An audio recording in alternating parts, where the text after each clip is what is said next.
Arif hamıya nəsiyyət edirdi ki, həyat yoldaşlarınıza hörmət edin filan. Hamı da deyəcəm, onun ağzı istəyirdədir, özü yəqin yoldaşı bunun belədir filandır. Bir dəfə gedək bunun evində nə xəbərdir bu, bütün günü bizə elə həyat yoldaşlarımızı tapşırır. Yəqin bu keyfdətdə bilmir ki, evdə başımıza nə gətirirlər. Deyir, gəlirlər, qapını dörürlər, deyir, salam, xoş gəlmişsiniz.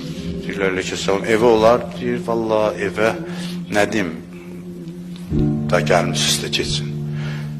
Deyirlər, dində qonaqpərvərlik filan, deyir, nə valla da öz baxımda, gəlin görəcəyiz.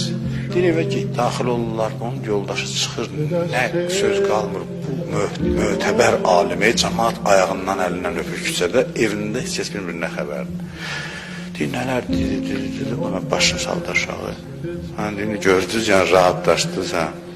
Ondan sonra bir cümlə dedi ki, nə ki görürsə əldə eləmişəm irfandan, buna dözməklə.